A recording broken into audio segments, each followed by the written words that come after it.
No ar. Um programa que mostra, divulga e debate o terceiro setor, dando voz à solidariedade e construindo a cidadania.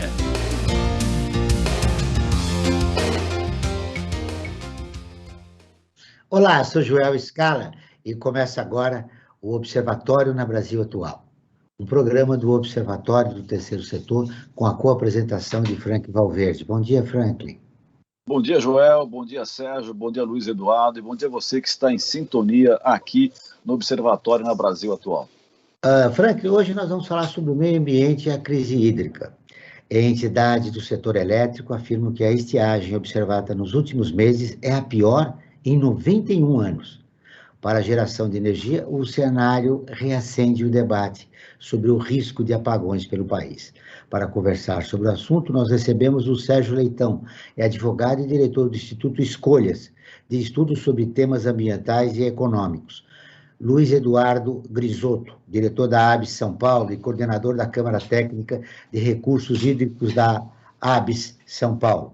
Você vai conferir as notícias do mundo com o Lê da Letra, da Rádio ONU, direto de Lisboa, e os destaques do site do Observatório do Terceiro Setor, com o Franklin Valverde. Bom dia, Sérgio. Seja bem-vindo ao nosso programa. Bom dia, muito obrigado. É um prazer estar aqui para falar de um tema tão importante e, ao mesmo tempo, tão grave para os destinos do Brasil. Luiz Eduardo, seja muito bem-vindo ao nosso programa. Bom dia a todos, um grande prazer estar aqui com vocês, também debatendo esse tema tão relevante, em nome da ABS, da Associação Brasileira de Engenharia Sanitária e Ambiental, que é uma entidade muito atuante nesse segmento de recursos hídricos e saneamento. Também agradeço o convite e saúdo a todos. A crise elétrica de 2001, causada pela seca associada a problemas de infraestrutura na rede elétrica, levou o governo da época a adotar o racionamento de energia para mitigar a ocorrência dos apagões. Hoje, apesar da maior variedade de fontes, 63% da energia elétrica do país ainda vem das usinas hidrelétricas. O período de seca é comum, então. Nós estamos fazendo o que nós estamos fazendo para gravar esse cenário, Sérgio? Primeiro, nós estamos fazendo de conta que o problema é episódico, ou seja, ele é acidental e não estrutural. E o país erra novamente por fazer aquilo que a gente chama uma gestão de crise e não uma gestão de risco. O que é a diferença?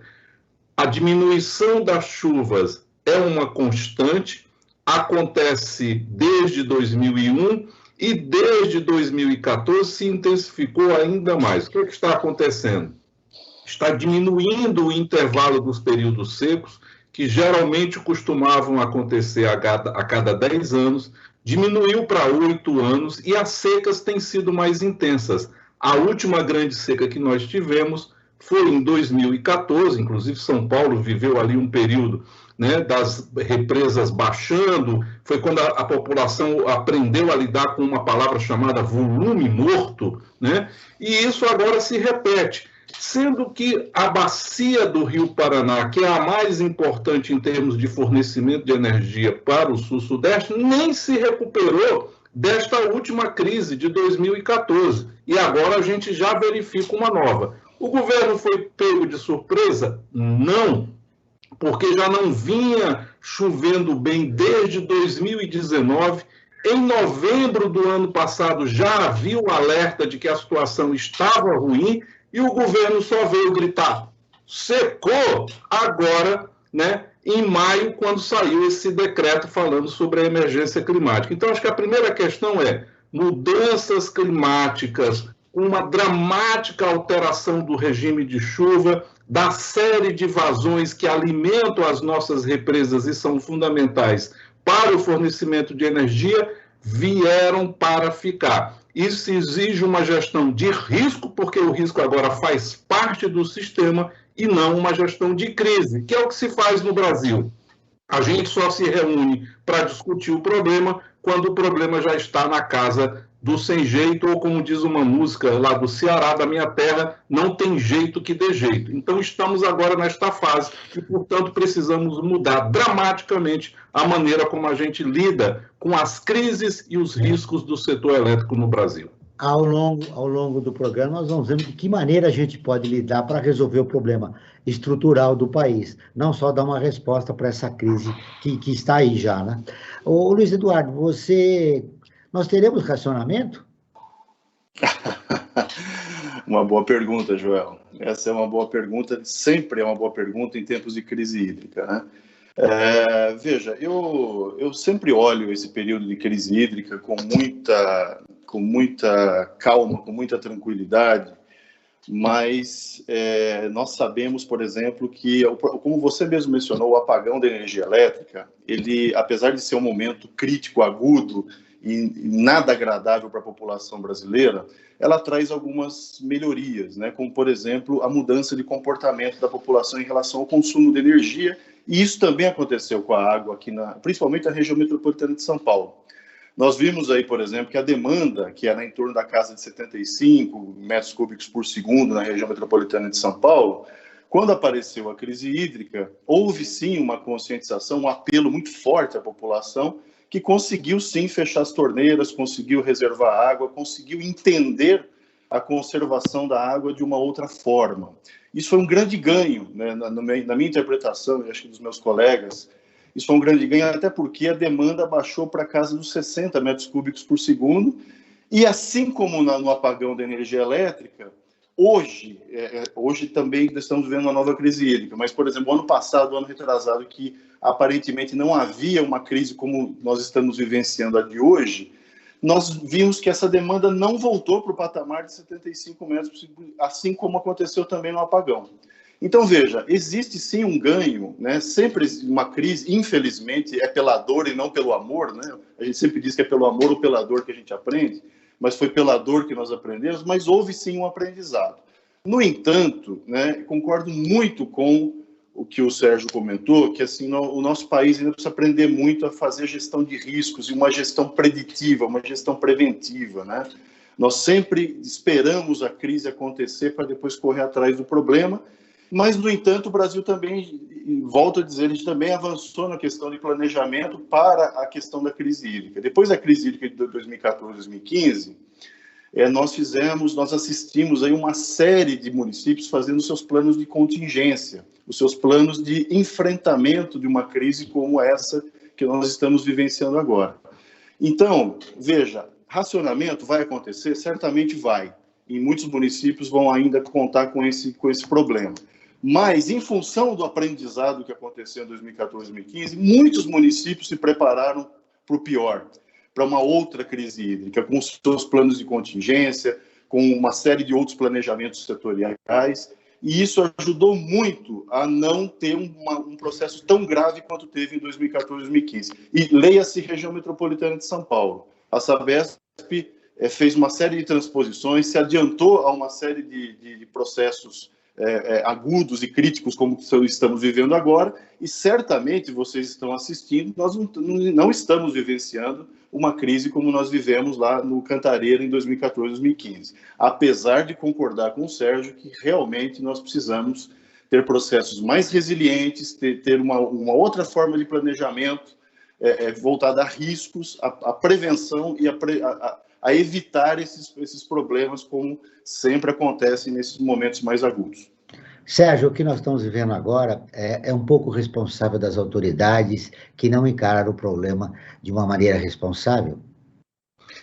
Sim, porque se você tem a informação já em novembro de 2019, inclusive com matérias na mídia, já mostrando que o regime de chuvas tinha caído dramaticamente e que os reservatórios da região sudeste, principalmente da bacia do Rio Paraná, não estavam conseguindo recuperar o nível necessário para dar a garantia de fornecimento de energia, ali já deveria ter soado o botão de alarme para que a gente pudesse, a partir disso, tomar as medidas.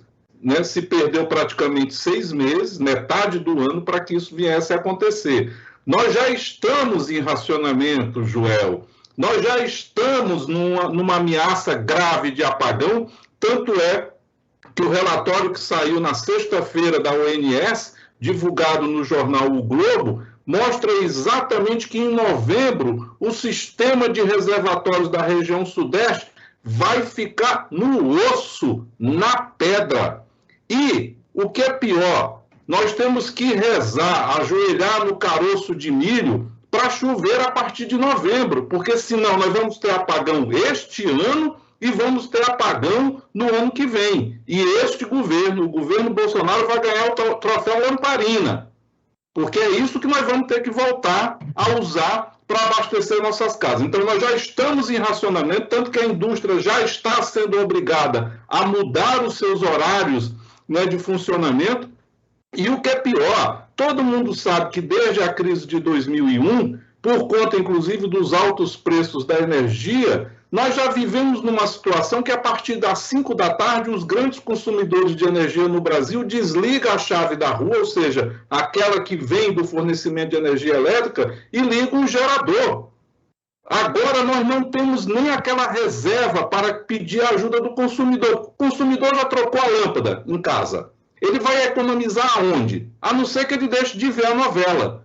Porque os aparelhos que ele teria para dar essa economia, que não vai ser mais feita pela troca da lâmpada, como foi feita na crise de 2001, não tem como trocar. Nossas geladeiras são muito ineficientes, nossos ar-condicionados também são muito ineficientes. O Escolhas mostrou que haveria uma economia de 160 bilhões de reais se nós tivéssemos geladeiras e ar-condicionados mais fabricados de maneira mais moderna, como já se faz fora do Brasil. Então, agora, não tem para onde correr, porque não tem como exigir do consumidor aquilo que ele não vai conseguir dar. Eu não vou conseguir pedir para ele trocar uma geladeira que ele acabou de comprar num padrão de ineficiência que o Inmetro se recusa a atualizar, né, seguindo os métodos que já são feitos na Europa e nos Estados Unidos. Então, a situação é grave e é pior do que daquela de 2001, porque em 2001 tinha para onde correr, e agora, se ficar, o bicho come,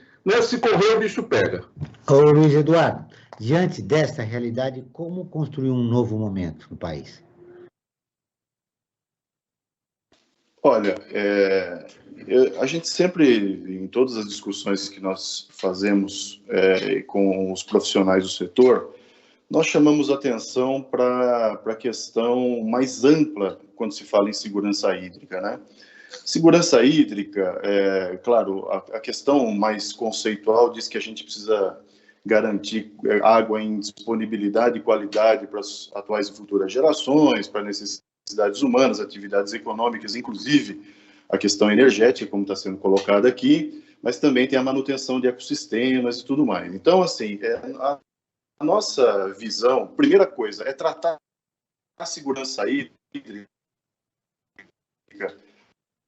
não como circunstancial. A gente imagina que segurança hídrica é planejar a cidade, é olhar o ordenamento territorial para que a expansão urbana seja disciplinada, seja correta, para que as famílias e as comunidades e aqueles assentamentos irregulares e famílias de baixa renda tenham acesso à água. Isso é muito importante, né? E nós estamos vendo que, em muitos casos, isso é, infelizmente, relegado a um segundo plano.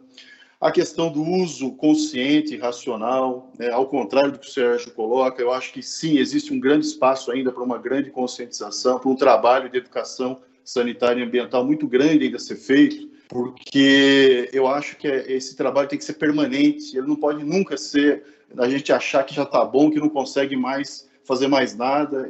A educação sanitária e ambiental é uma coisa necessariamente contínua, permanente, deve ser permanente.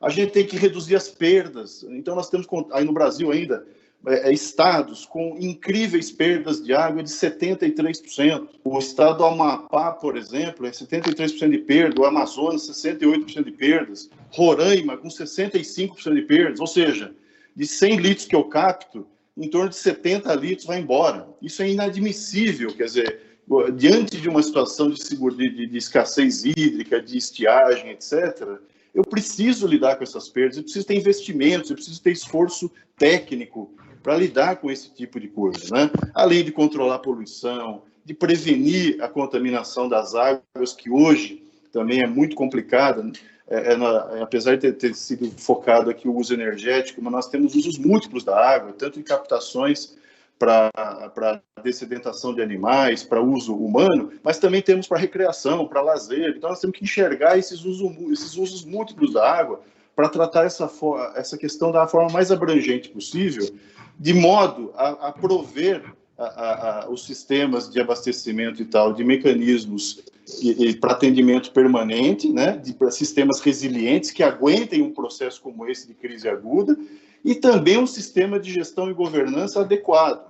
Nós estamos caminhando ainda muito lentamente, né, no sistema de governança, embora algumas bacias hidrográficas tenham caminhado de forma muito positiva, como no PCJ, no Piracicaba, Capivari e Jundiaí, aqui no Alto Tietê, em outras bacias do Brasil, mas nós temos ainda outras bacias ainda muito incipientes quanto ao processo de gestão e governança. Nós precisamos nos estruturar para isso, né?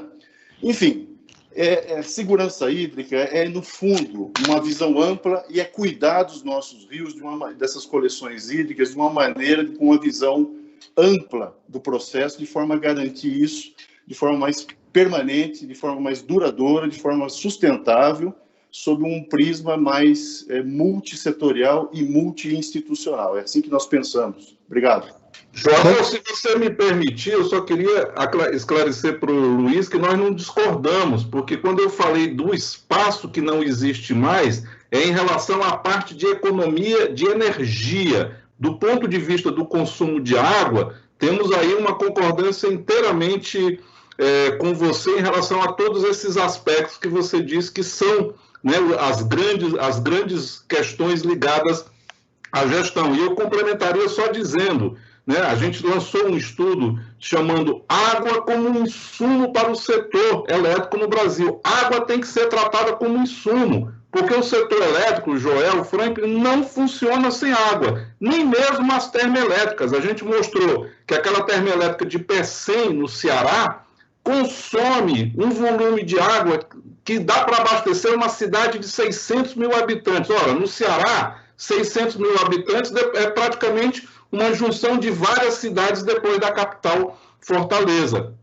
Está se falando agora como uma solução para essa crise se espalhar térmicas pelo Brasil inteiro, principalmente no Nordeste. Hoje você já tem no Brasil uma guerra pela água, porque não tem água. Os agricultores estavam reclamando, né, que se colocou na mão do Ministério de Minas e Energia todo o poder e vai faltar água para a agricultura, no momento, inclusive, onde você já tem uma inflação de alimentos muito forte. Então, concordo com você, mas também queria registrar que o fato de você ter no Brasil uma completa desconexão entre a Agência Nacional de Águas, a Agência Nacional de Energia Elétrica, o Ministério do Meio Ambiente, o Ministério da Agricultura, né? E cada um faz a sua política e só conversa, como conversou na crise de 2014, quando o setor de reservatórios do Nordeste deixou de ser considerado, né, como parte do setor de fornecimento de energia. A função era basicamente regular a vazão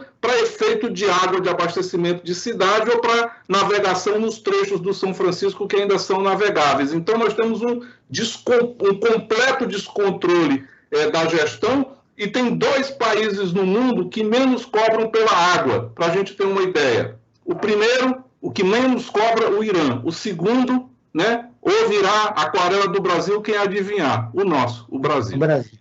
Muito bem. Feito esses esclarecimentos, agora nós vamos ouvir a Rádio ONU, parceira de conteúdo do Observatório do Terceiro Setor, com a reportagem. Enchentes e tempestades dominaram os desastres naturais nos últimos 50 anos. A Lê da Letra de Lisboa tem as informações. Uma análise da Organização Meteorológica Mundial, OMM, mostra que enchentes e tempestades dominaram a lista de desastres naturais nos últimos 50 anos.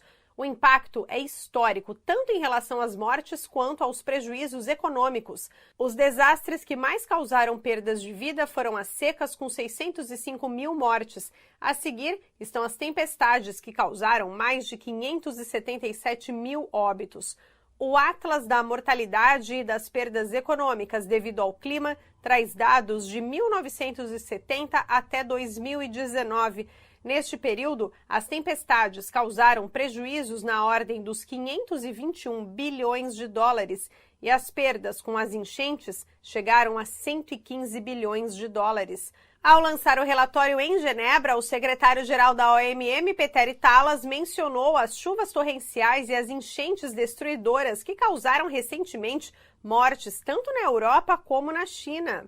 De acordo com Talas, nenhum país está imune, pois a mudança climática está aqui e acontecendo agora. Na Alemanha, o volume de chuvas registrado entre os dias 14 e 15 de julho foi o equivalente a 2 meses de precipitação. Além da Alemanha, as enchentes atingiram Bélgica, Holanda, Luxemburgo e Suíça, causando dezenas de mortes. Entre os dias 17 e 21 de julho, o acúmulo de chuvas na província chinesa de Henan foi maior do que a média anual, causando muitas enchentes. Segundo a OMM, vários estudos confirmam a influência humana nesses eventos extremos do clima.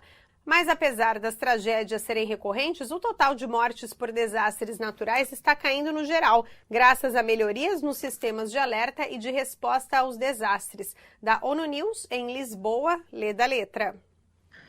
Continuamos com o Observatório na Brasil Atual, um programa do Observatório do Terceiro Setor. Estamos falando hoje sobre o meio ambiente e a crise hídrica com o Sérgio Leitão, que é diretor do Instituto Escolhas, de estudos sobre temas ambientais e econômicos, e o Luiz Eduardo Grisotto, que é diretor da ABS São Paulo. Agora vamos ao momento ODS e as enquetes do Observatório do Terceiro Setor com Frank Valverde. É verdade, já vamos lá para o nosso momento ODS, dos Objetivos do Desenvolvimento Sustentável, que está na Agenda 2030 da ONU.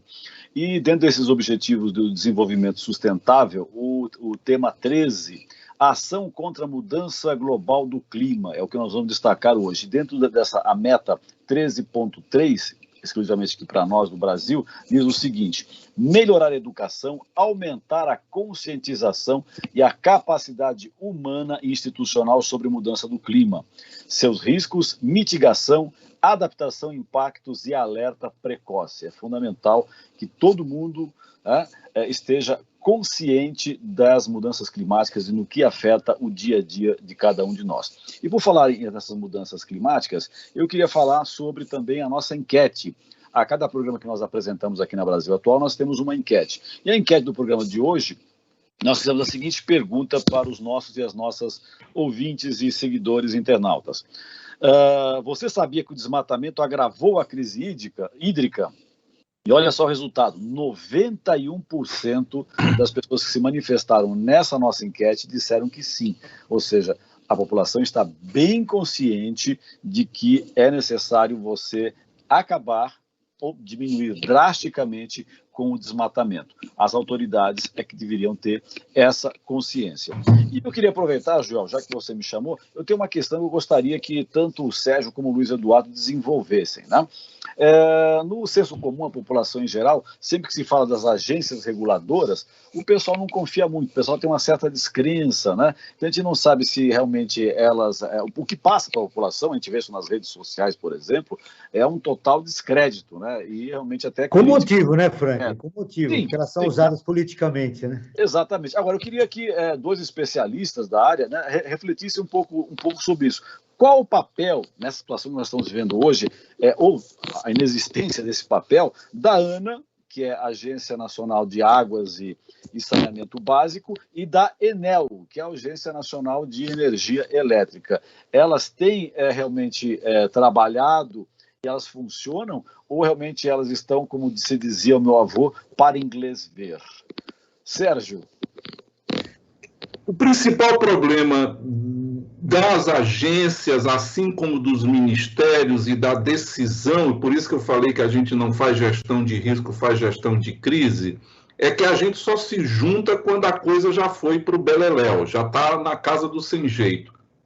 E, fundamentalmente, o que está nos preocupando, e foi objeto, inclusive, de uma crítica do Instituto Escolhas, é que a medida provisória enviada pelo governo sobre o tema agora do apagão, coloca tudo na mão do Ministério de Minas e Energia e retira competências que são do IBAMA, que são do Ministério do Meio Ambiente, que seriam até do Ministério da Agricultura e seriam da própria Agência Nacional de Águas.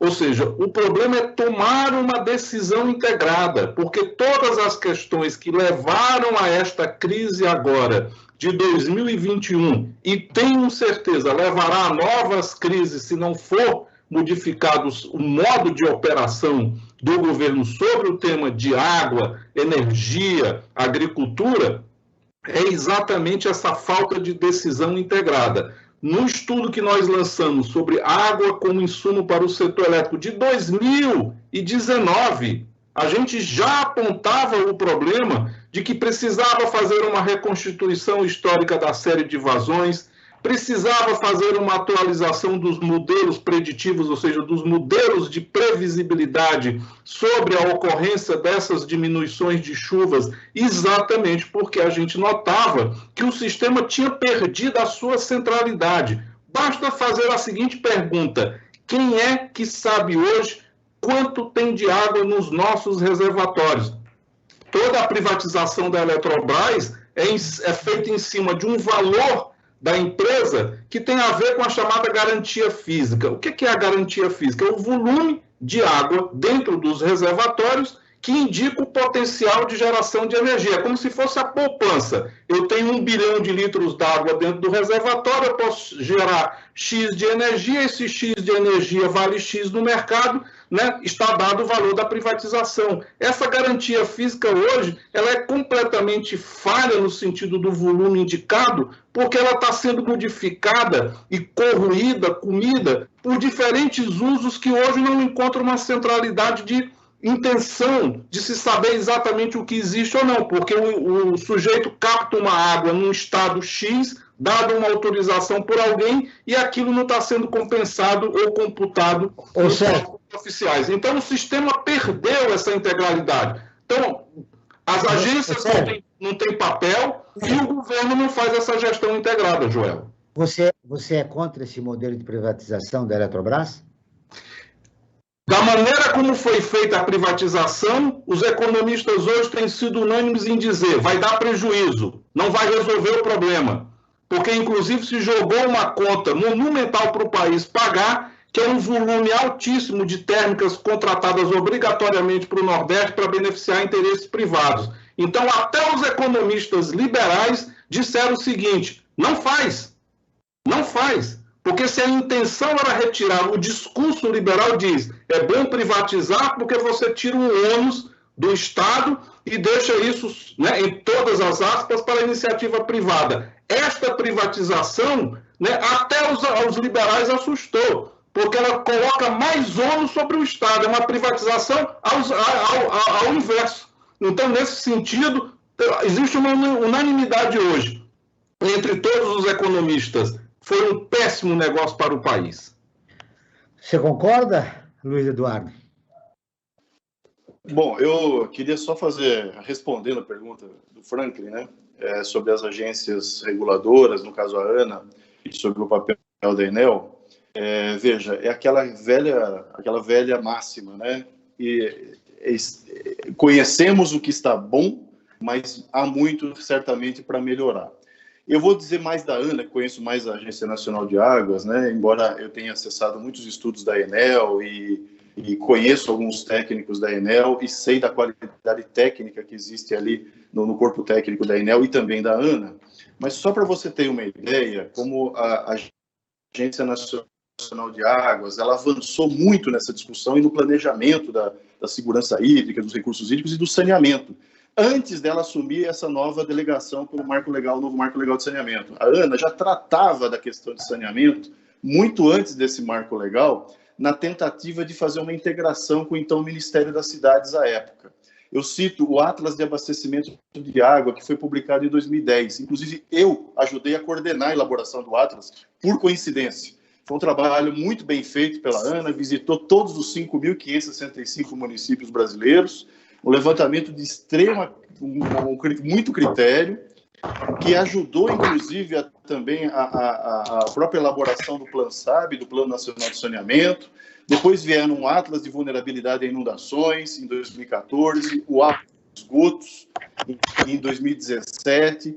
Depois veio o Plano Nacional de Segurança Hídrica, em 2019, que acho que os senhores conhecem, ou pelo menos já ouviram falar, que planejou a segurança hídrica do país inteiro entre 2017 e 2035.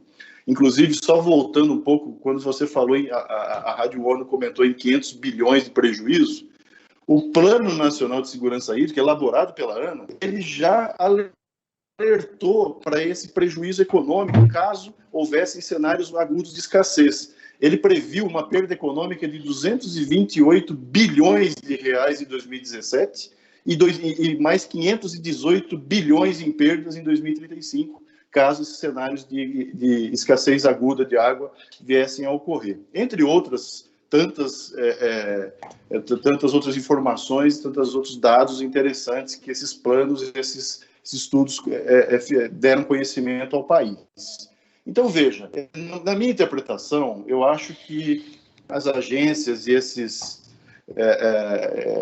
essas entidades, elas contribuem demais, ajudam muito o país a avançar nesse setor e nesse disciplinamento do uso dos recursos hídricos. A própria ANA é a entidade responsável pelas outorgas, que é a autorização pelo uso da água. Então, isso no país, há 30, 40 anos, sequer existia. Se fazia qualquer coisa com a água, obviamente com algum tipo de disciplinamento em função do Código de Águas de 34, mas com o advento da Política Nacional de Recursos Hídricos e da própria ANA. Muito bem. Cortou um pouco o nosso contato com o Eduardo quando ele estava falando. Pedimos à produção para restabelecer esse contato, enquanto eu continuo aqui entrevistando o Sérgio Leitão. Ô, Frank Valverde, semana passada foi quente no país, né? Manifestações na rua contra o governo federal, o governo Bolsonaro, declaração do ministro da Defesa, ameaçando a democracia. Qual é o seu destaque? O que mais importante você acha que aconteceu? Você está falando uma série de manifestações, acho que tem uma outra manifestação para nós colocarmos aí, que foi a manifestação que teve, digamos, o ataque à estátua do Borba Gato, né, que é o bandeirante aí, Borba Gato. E isso deu um certo calor nas redes sociais, né? Gente defendendo o ataque e outras pessoas defendendo... Alô? O Luiz já voltou, Joel. Ô Luiz, a gente pediu, nós perdemos o contato com você, a gente vai continuar, nós estamos ao vivo conversando com você a respeito da crise hídrica do país. Você queria concluir a sua fala, por favor? Só concluir que, enfim, mesmo considerando aí uma série de problemas ou deficiências ou questões a serem melhoradas, eu reputo a essas agências reguladoras um avanço muito grande na questão da regulação, do ordenamento, da abertura da discussão, de um planejamento mais qualificado, os estudos mais significativamente responsáveis. Você tem uma visão favorável em relação a essa favorável. No entanto, acho também que existem coisas a melhorar, viu, Joel? Porque, veja, no próprio novo Marco Legal de Saneamento, que coloca a função delega a ANA a função regulatória do saneamento, são previstos mais de 200 novos cargos na ANA, né?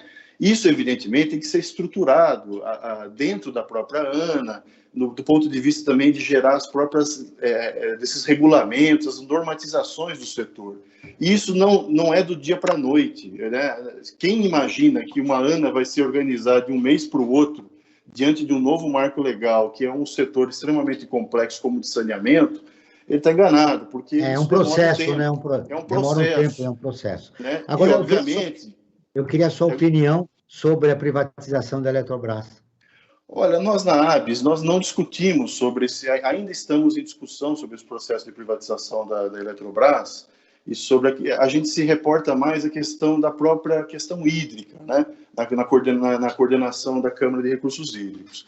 Eu não vou tecer aqui uma opinião em nome da entidade, né? Porque nós também não aprofundamos o suficiente essa discussão. Eu acho que tem que ser, assim como o próprio Sérgio já colocou, esse processo de privatização tem que ser um processo muito bem estruturado, tem que ser um processo muito transparente, né? Isso nós sempre deixamos muito claro, que todo o processo tem que ser muito transparente para que toda a sociedade possa ter acesso a todos esses processos, esses critérios para esse processo de privatização, e obviamente que o país não seja lesado com esse tipo de... Então, em relação a esse assunto, nesse momento é importante a transparência e a consulta popular, né? Sem dúvida, sem dúvida. Quando você interrompeu a sua fala, eu estava conversando com o Frank, ele estava dando destaque da semana sobre as manifestações contra o Borba Gato, a estátua do Borba Gato que fica na Zona Sul, aqui de São Paulo. Frank, você conclui também. Só para concluir, né? Acho que isso despertou uma certa polêmica e certas paixões, né? Tanto de quem defende veementemente a existência daquele monumento, que, diga-se de passagem, é horroroso, né? Como as pessoas que querem destruí-lo, derrubá-lo, né? E eu acho que tem outras posições que são muito mais interessantes para serem discutidas. Acho que até valeria um programa mais adiante, Joel. Na verdade, eu acho que essas estátuas todas que representam, às vezes, figuras que foram verdadeiros genocidas, como o caso do Borba Gato, que matou uma série de índios, né? Escravizou índios e negros, e as bandeiras, a gente sabe que estava envolvido uma série de transgressões aos direitos humanos da época, né, que nem se falava em direitos humanos, mas enfim, né, a vida das pessoas. Essas estátuas todas poderiam ser retiradas, sim, da sua cena onde estão hoje e ir para um museu, né, e nesse museu, sim, ter um trabalho didático para as novas gerações do que representou, do que é a história desses monumentos. Criar algo como o monumento da reescritura histórica, né, da recuperação histórica, ou como alguém até disse também, um museu da barbárie, né? Enfim, como há também o Museu do Holocausto, essas outros países, né, tentando resgatar historicamente períodos trágicos da história de cada um deles. Para manter os reservatórios estáveis, o Ministério de Minas e Energia acionou as usinas termoelétricas para cobrir a defasagem, apesar de custarem quase 9 vezes mais do que as hidroelétricas. Essa medida já encareceu em quase 9 bilhões as contas de luz dos consumidores. Sérgio, como você avalia essa medida? Como um erro, porque num país do pré-sol, do pré-vento, né, o que mais tem nesse momento agora no Nordeste brasileiro é vento. Você não consegue nem chupar um picolé numa praia do Nordeste, que ele vai virar um picolé à milanesa, de areia, de tanto que venta, né? Sobretudo no Rio Grande do Norte, né? No Rio Grande do Norte, nas praias do Ceará, agora é o paraíso daqueles esportes de vento, né? Então, você tem, primeiro, muito sol, muito vento, energia eólica, energia solar. Você tem o biogás, que é uma oportunidade maravilhosa, que resolve, inclusive, o problema dos lixões das nossas cidades. Você tem uma fonte, que é uma fonte, mas não é considerada, e que, inclusive, tem recomendação dela ser tratada assim, que é a eficiência energética. Existe um espaço imenso, eu mostrei aqui. Só em ar-condicionados e geladeiras, a gente pode economizar até 2030 168 bilhões, vou repetir, 168 bilhões em energia.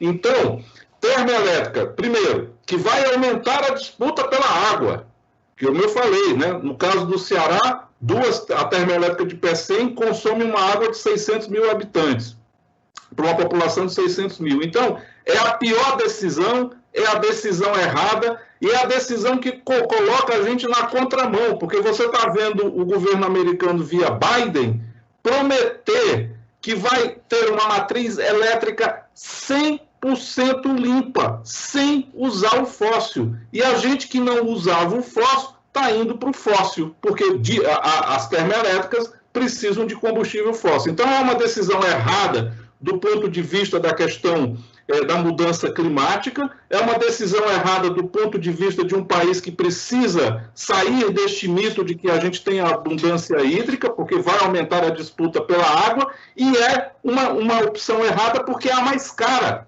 O Instituto Escolhas fez um estudo mostrando que quando você incorpora as variáveis ambientais, se você levar isso para o financiamento, Joel, Frank e Luiz, dá prejuízo, a chamada taxa interna de retorno, que é o que um investidor olha quando ele vai colocar o seu dinheiro. Se colocar a questão ambiental das emissões de gases de efeito estufa, a ti é negativa. Então, para quem que fica essa conta? Fica para a sociedade. Então, é a pior decisão pelo aspecto econômico, pelo aspecto da água e pelo aspecto de transformar o Brasil, né, de colocar o Brasil na contramão do que outros países estão fazendo, principalmente China, inclusive, Estados Unidos e os países europeus. Luiz Eduardo, quero ouvir você sobre essa medida do governo, que encareceu quase 9 bilhões as contas de luz dos consumidores brasileiros. Veja, eu concordo com o Sérgio. Acho que a matriz energética brasileira ela precisa ser diversificada, precisa haver incentivos para essa diversificação, né? A energia eólica, a energia fotovoltaica, outras formas, até a energia marítima, que já foi estudada, inclusive aproveitamento da energia marítima, das ondas e tal, das marés, enfim. Existe uma série de processos aí possíveis, né, de incentivos. Por exemplo, a própria energia fotovoltaica já evoluiu esse processo, mas ainda é muito caro, né, para o cidadão implementar na sua casa, no seu bairro, na sua comunidade, um sistema, por exemplo, de energia fotovoltaica, né? Então, esse tipo de incentivo eu acho necessário, importante que se pense, que se estruture toda uma política pública voltada a esse tipo de incentivo, voltada a esse tipo de diversificação. Na questão dos reservatórios, eu também acho que existe um nível de incerteza climática muito grande e que, obviamente, sob essa justificativa da diversificação, nós também precisamos analisar com muito cuidado a questão dos reservatórios. Obviamente que, diante de tantas incertezas, qualquer projeto de reservatório, de barramento ou até de uso da água, ele precisa ser mais resiliente, ele precisa tratar com séries históricas maiores, né?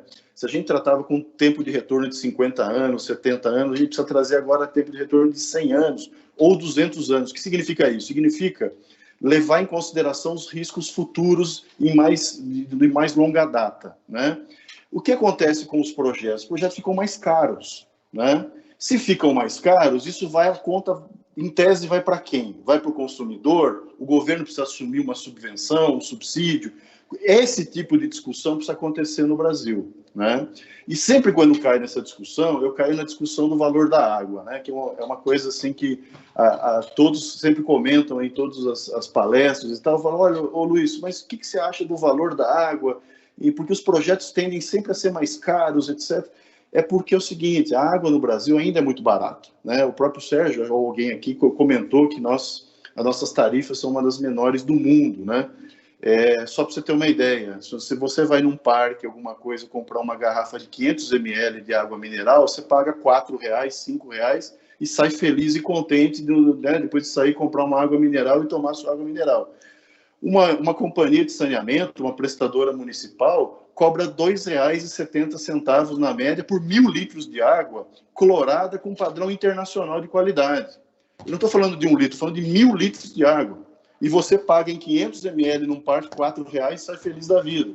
Então, quer dizer, nós precisamos rever um pouco, obviamente que não vou tratar essa questão nesses termos, né, nessa simplicidade toda, porque existem outros fatores e variáveis que devem ser analisados, como a tarifa social, por exemplo, em favelas ou em comunidades carentes, que é 1/3 desse valor de R$1,70, paga 80 centavos, 70 centavos por 1.000 litros, e tem que ter esses subsídios para comunidades carentes, de fato. Então, mas nós temos que voltar a discutir esse ponto, né? Para financiar essas políticas públicas, para financiar esses projetos, e não só na questão hídrica, mas na questão energética, também financiar essa matriz e essa diversificação da matriz energética. O Luiz Eduardo, você fez a ressalva da tarifa social, que é em função das comunidades carentes que devem receber água, né? Mas, para a gente aumentar o preço da água no Brasil, tem que melhorar a qualidade da água, né? Tem muitas comunidades que recebem uma água ainda com um cloro excessivo, né? A qualidade da água no Brasil precisa melhorar, você não acha? Olha, João, eu vou discordar de você. Eu acho que algumas situações excepcionais acontecem, de fato, por desequilíbrios numa estação de tratamento, por uma operação inadequada, mas são exceções no Brasil. o que eu tenho visto, pelo menos, é que a qualidade da água, ela realmente tem obedecido os padrões internacionais em média, né? Se tem excesso de cloro ou não, não sei esse caso que você tá pontuando aí, se aconteceu, se você vislumbrou. Eu lembro do caso da SEDAI recentemente, que a água chegou turva lá para o Rio de Janeiro, com gosto, com odor. Exatamente. E outros casos também aconteceram, mas foram situações excepcionais e que, como aconteceu em São Paulo, inclusive, na época, quando eu cheguei em São Paulo, na época, no início da década de 90, o Guarapiranga estava com explosão de algas. Eu me lembro, estava dando gosto e odor na água. Obviamente que uma tecnologia implantada na época, que foi carvão ativado em pó e permanganato de potássio, ele inativou esse tipo de problema. Então, quer dizer, tecnologia existe, as concessionárias e prestadoras municipais têm tecnologia, conhecem as tecnologias, acho que falta muito investimento, de fato, mas a água, em geral, no Brasil, ela é de excelente qualidade. Isso me permite essa... Não, claro, feita a ressalva. Você é o especialista. Eu tenho mais 15 minutos de programa, mas eu preciso ouvir o Sérgio rapidamente, Sérgio, sobre a qualidade da água no Brasil. Não dá nem para falar em qualidade de água quando você, primeiro, não tem saneamento, quando os nossos índices de saneamento são absolutamente absurdos. Segundo, quando você tem os rios das nossas grandes cidades como verdadeiros esgotos, né? Um dia desse eu vi um dado que tanto o Rio Pinheiros como o Tietê, mas principalmente o Pinheiros, se você retirar o que é despejado nele de esgoto, ele fica na pedra. Porque ele é basicamente hoje um rio que não é água, ele é um esgoto a céu aberto, né? E ninguém entende por que a gente tem problemas de água com os nossos rios, né, existentes em todas as grandes cidades brasileiras. Então, você verifica que quando a gente fica falando de crise de água, a periferia de São Paulo, nos meses do verão, sempre sofreu o apagão, né, ou a crise da falta de água. Né? Só se falou da crise de água porque estava ameaçando os bairros ricos em 2014. Eram os moradores do Alto de Pinheiros que teriam que descer e imaginar que iam se abastecer com uma lata d'água naquele rio. Porque o pessoal da Zona Leste de São Paulo sabe o que é aquele problema de ficar 2 dias com água e 5 não, a semana inteira durante todo o verão. Então, acho que a qualidade na nossa água é péssima por todos esses problemas, e basta ver o que estava acontecendo no Rio de Janeiro no ano passado e este ano com a geosmofina. O Luiz que me corrige aqui se eu estiver citando o nome errado, né? MIB e geosmina. Geosmina, né? MIB e geosmina. Que estava todo mundo com problemas, as pessoas tendo crises estomacais, rotavírus, tudo. Então, né, isso é digamos assim, uma espécie de constante em todas as cidades brasileiras. Então, nesse sentido, o nosso setor de águas é muito ruim, porque a população tem péssimos serviços e uma péssima qualidade, infelizmente. Deixa eu dar um recado rápido para os nossos ouvintes. Você quer ficar informado sobre projetos, causas sociais e direitos humanos? Siga o Observatório do Terceiro Setor nas redes sociais e acompanhe informações do Brasil e do mundo. No Instagram é @Observatório 3 Setor, no Facebook é facebook.com/Observatório 3 Setor. Nossos programas de rádio estão disponíveis no canal do Observatório no YouTube. Lá você também encontra entrevistas e quadros como Você Sabia e Você Conhece, que mostram aspectos ignorados da história e refletem sobre a sociedade brasileira. No canal também você pode assistir às lives realizadas pelo Observatório, todas as quintas-feiras, às 17 horas. Basta buscar Observatório 3, em numeral, Setor. Repetindo, Observatório 3, em numeral, Setor. Frank Valverde, estamos caminhando para o final do programa. Tinha tanta coisa para perguntar aqui para os nossos convidados, mas eu queria ouvir você a respeito. Você tem muitas informações importantes ainda em destaque no programa de hoje. É verdade, João. Rapidamente, eu sei que está acabando o nosso programa, mas eu queria dar alguns destaques sobre o nosso site, né? O nosso site tem uma série de matérias e eu convido a todos e a todas para visitarem o nosso site e lerem essas matérias. Entre as mais lidas, nós temos a fuga da fome, brasileiros que começaram a consumir fragmentos de arroz e ossos. Olha só que situação nós estamos chegando no Brasil. Lamentável. Uma tremenda, né? Uma outra matéria que tem bastante também, bastante leitura, é Pequenos Invisíveis. 70 mil crianças vivem nas ruas no Brasil. Isso é um dado trágico a gente pensar, né, que 70 mil crianças vivem nas ruas, ainda mais no tempo de pandemia que nós estamos vivendo. E eu queria dar um destaque especial para uma matéria escrita pela Isabela Alves, que está no nosso portal, né, observatório3setor.org.br, 3 em numeral, que fala sobre as tartarugas, né, que a ação humana ameaça as tartarugas marinhas existentes há milhões de anos aqui no nosso planeta, né. Ela conseguiu, durante todos esses séculos, milênios, né, escapar de uma série de predadores naturais, mas o maior predador que tem vitimado as nossas tartarugas marinhas é o homem, o homem que tem, digamos, vitimado todas as tartarugas marinhas. E um dos grandes problemas dessa problema com as tartarugas na verdade, o lixo que é jogado no mar, né, que compromete a saúde delas. Elas engasgam com plástico, elas são presas, né, e sufocadas por garrafas, por redes, enfim, né? Isso está vinculado diretamente também com a qualidade da água que nós temos, né? Porque a água não é só o que nós consumimos aqui no continente, a água também está no que é despejado dentro dos oceanos brasileiros, né? Então, eu queria destacar essa matéria da Isabela Alves do nosso site, e convido a todos e a todas para lerem essa e outras matérias que nós temos também. O Instituto Nacional de Pesquisas Espaciais, o INPE, revelou que, em junho, o Brasil registrou recorde de queimadas na Amazônia pelo 2º ano consecutivo. Em entrevista ao jornal O Globo, o diretor-geral do nosso operador nacional do sistema elétrico, Luiz Carlos Chiochi, disse que para o setor elétrico caiu a ficha de que a gente deve considerar aquecimento global e as mudanças climáticas dentro das nossas avaliações de análises. Bom, como nós estamos caminhando para o final, eu gostaria das considerações, começando com você, Luiz Eduardo, de que mais importante você gostaria de deixar registrado sobre o tema do nosso programa, que é importante o cidadão brasileiro saber nesse momento.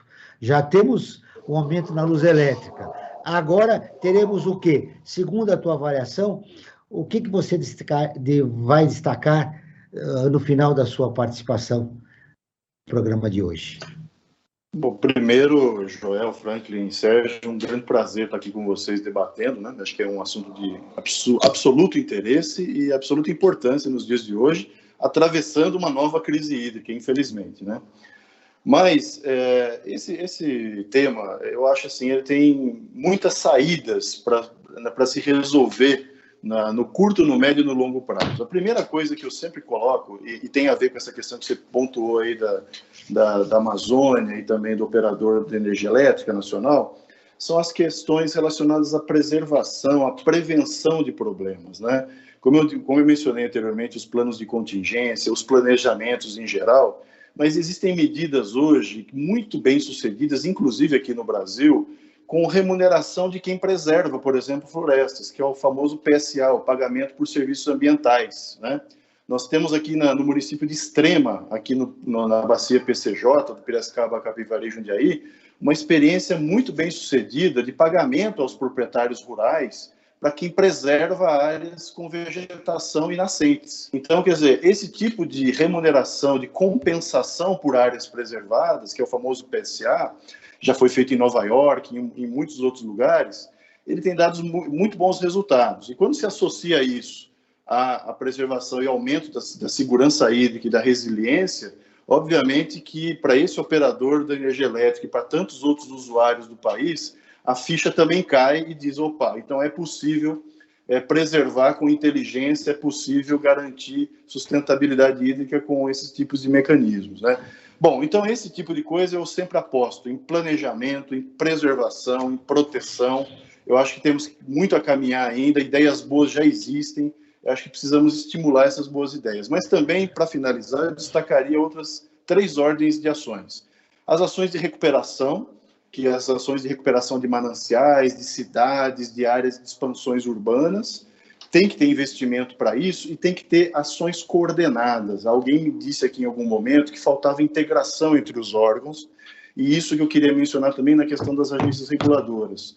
Falta uma ação coordenada entre esses investimentos e essas instituições, mais integração entre elas, para gerar ações integradas. Integração entre essas várias áreas é o que você sugere no final da tua participação no programa. Exatamente, e aumentar a oferta e gerir a demanda de água, que é muito importante no Brasil como um todo. Muito obrigado, João. Franklin, 10 segundos para você dar seu destaque final, Franklin.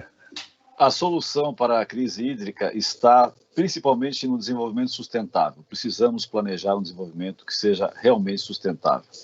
Sérgio Leitão, 1 minuto e meio para você concluir a sua participação no programa de hoje. O que mais importante você gostaria de deixar registrado da tua participação em nosso programa? Primeiro, temos a consciência de que a mudança climática, infelizmente, chegou para ficar. Tivemos uma crise de água em 2001, um apagão, outra em 2014, onde a maior cidade do Brasil, né, ficou praticamente sem água, e agora em 2021. 3 crises. Como hoje é segunda-feira, a gente pode dizer, o governo já pode pedir até música no Fantástico, né? Porque, né, com 3 gols, pede música, com 3 problemas deveria também.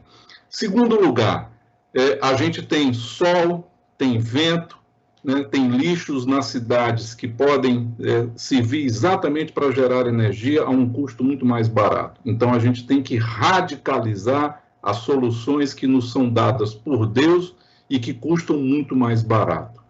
Terceiro, a gente precisa que os órgãos trabalhem juntos, como fazem no corpo humano. O corpo humano funciona, né, quando um órgão deixa de funcionar, o outro desequilibra. Então, o governo precisa ter esta mesma música, ou esse mesmo mecanismo de funcionamento. E aqui no Brasil só se conversa, como eu disse, é uma música do Raimundo Soldado, quando não tem mais jeito que dê jeito. Aí está na casa do sem jeito e a sociedade, né, a dona de casa, o trabalhador, a indústria, é quem paga a conta no seu lombo. E, por fim, né, o governo precisa falar a verdade. Nós já estamos em apagão, nós já estamos em racionamento, e a gente precisa, desde logo, ter os planos de contingência, até porque as perspectivas de chuva para o ano que vem não são boas. Não são boas. E aí não será só uma crise de apagão elétrico. Podemos ter, infelizmente, no Sudeste o mesmo problema que nós tivemos em 2014.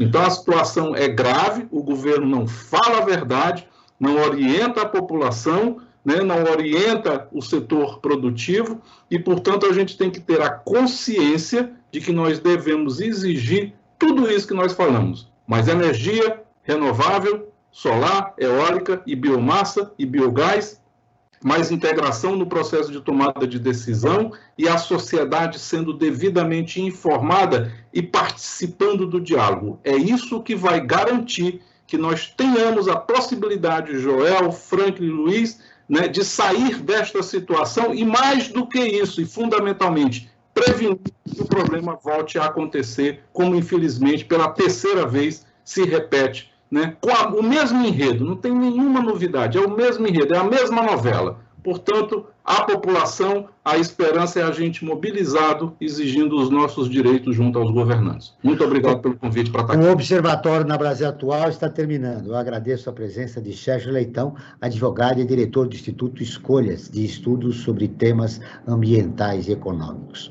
Luiz Eduardo Grisotto, diretor da ABS São Paulo e coordenador da Câmara Técnica de Recursos Hídricos da ABS São Paulo. Esse programa foi produzido pela equipe do Observatório do Terceiro Setor. Na próxima terça-feira, às 9 horas, acompanhe nosso programa Brasil Cidadão, sempre com assuntos importantes da atualidade. E ficamos por aqui, sempre na luta por uma sociedade mais justa, solidária, sustentável e tolerante. Até o próximo programa.